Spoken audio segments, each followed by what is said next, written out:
Chapter 5: Our Simple Life. Being able to be in the present moment, fully immersed and with great ease, can be accomplished by basically recognizing and acknowledging the fact that our lives have always been simple, even if we might say that our life is dynamic and full of events, and that we are complex beings that live in great diversity with such complex personalities. We have to admit that at its foundation, at its root, our life has always been simple.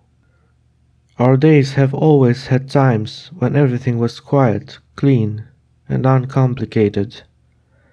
There were times when we dwelled in simple introspection and contemplation, for no apparent reason, when we just witnessed the simplicity which was present in our lives and in everything else that existed around us. That expression of this simple state of awareness has accompanied us naturally, even if sometimes we weren't giving it much attention, witnessing our mind's natural and immaculate state. In our younger years, resting in the present moment was easy, because we were young, carefree, and enjoying everything as a child's game, and mindfulness unfolded and occurred as our second nature. But as we grew up, problems started to gradually appear on the surface of our lives, and because of this, our ability to stay present diminished. We wondered why our happiness decreased over time, never finding the answer, or even blaming ourselves for our failures. We were told that by growing up and advancing through life, this state of mind is inherent, where problems will start adding up more and more stress to our existence. That is why, at this point in our lives, we need to consider seriously and start practicing consciously being in the present moment. We need to start focusing our conscious attention on being here and now, as a method to counteract life's increasingly difficult situations as they appear, so we can tackle them with a conscious attitude and find again the simplicity that underlines our lives. By being aware of everything that happens to us with an all-accepting state of mind, we will be able to understand the lesson that each problem is presenting, and we will be able to solve them by applying mindfulness, wisdom, courage, and assertiveness. I created this special chapter called Your Simple Life because simplicity has a particular role in being mindful. This kind of simplicity is the silver lining all throughout Zen Buddhism teachings. Zen Buddhists see simplicity as the main incentive for their practice because usually simplicity is not attractive in any way for the mind. For the ones who are not familiar with Zen Buddhism, this is the Japanese lineage of Buddhists who consider most of all simplicity as the basic foundation of a lifelong true spiritual practice. When the mind finds only simple things to look at, it is harder for it to develop stories or concepts about them. So it is through the power of simplicity that our rooted behavior and mental patterns can be addressed, understood, and overcame. Simplicity along with acceptance can always bring a clear state of mind, almost effortlessly, and simplicity is always going to save us from unnecessary thoughts and entering complicated situations. Our life and anyone else's is at its core easy, no matter how busy it may seem every day. We are not talking here about life situations or events that may be complex or might seem complicated, but we are only pointing out to our own existence. Our existence is simple. Our life is simple. By being here and now, we are actually claiming our birthright of existing.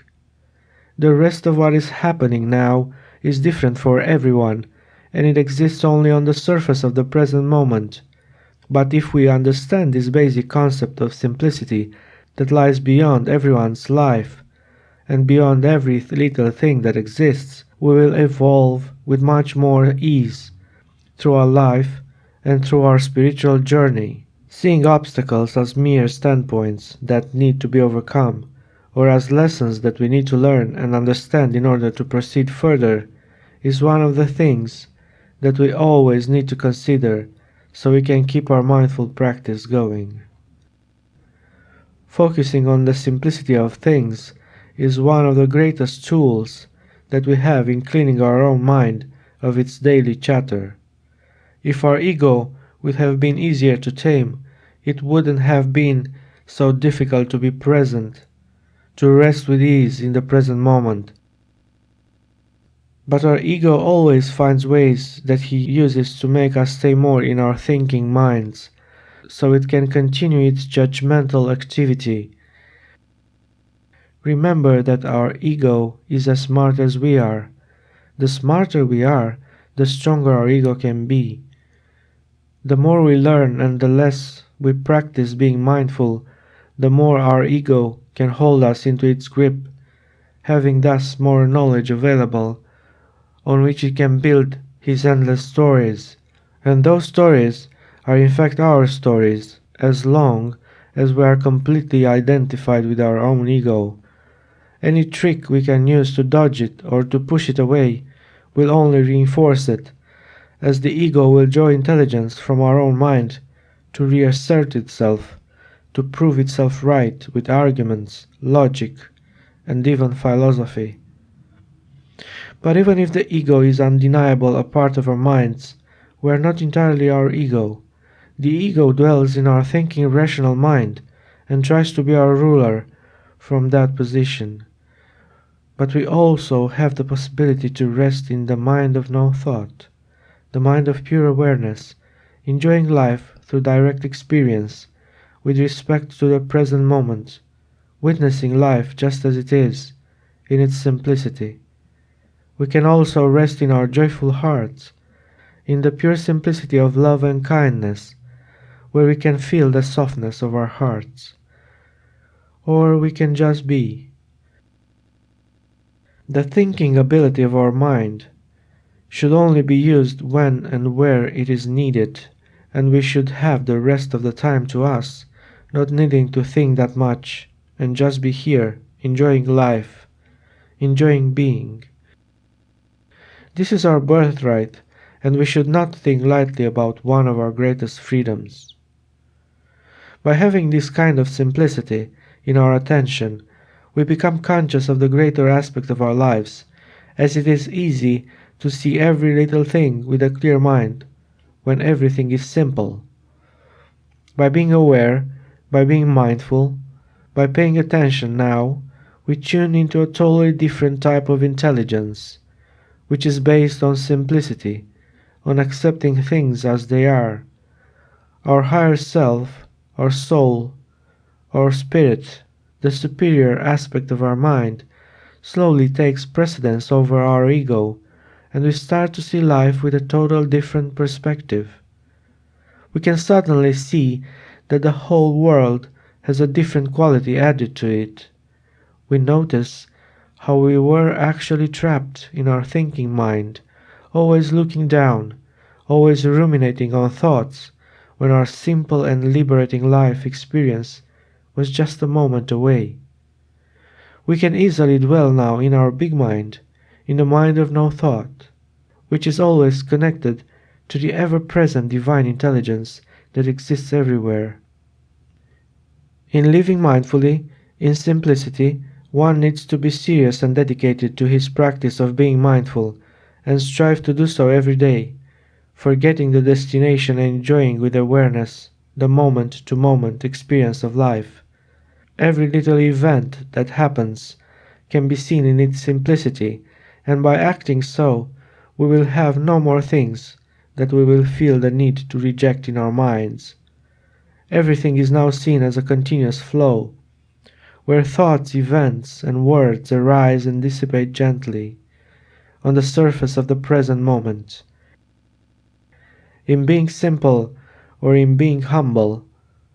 You can observe how living in this way and being just a simple person living a clean life will always provide a clear and unwavering mind that will perceive life in its entirety, in all its aspects, with no effort whatsoever. Usually, effort and stress come when we oppose something, be it a concept that we don't like, a word, or even a situation. Living a simple life generates a joy that cannot be bought with money, and is totally free for everyone, for the rich and poor alike. It is a God-given gift, and it springs mostly from being humble, from recognizing your own small place in this world, from accepting that we are not something extraordinary, as our ego mind would want to believe, and from being grateful for every little thing that we have.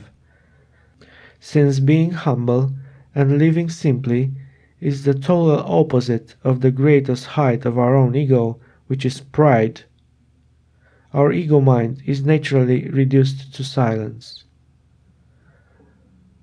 A continuous mindful experience starts to unfold effortlessly, making us look for new ways to be more humble, so we can experience more of this beautiful egoless state of mind.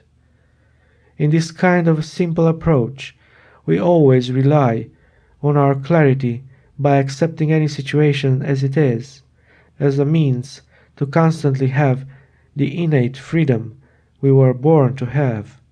We cannot change things around us when we constantly fight them or reject them, but we can change them when we first accept them as they are, with a simple, gentle, kind, and positive attitude.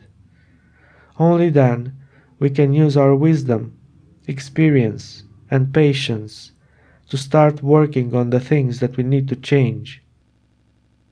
Simplicity and acceptance in life are key as they are in being mindful, and by living a simple life, by always knowing our place in the world, we will always accept our circumstances with easiness and peacefulness.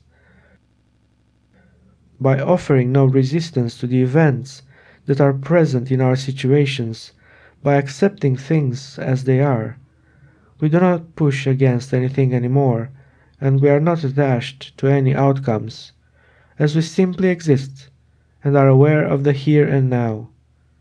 This way, mindfulness becomes simple and obtainable. This way, mindfulness becomes our second nature. In seeing our simplicity of the present moment, the here and now becomes the most precious gift we have. We begin to see that everything that is around us is actually perfect, just the way it is. Our days become quieter, and the ordinary becomes extraordinary, as we marvel at the beauty of the most modest and plain things. We have managed to grasp the simple approach of being, and we can now practice it with ease, contentment, and clarity.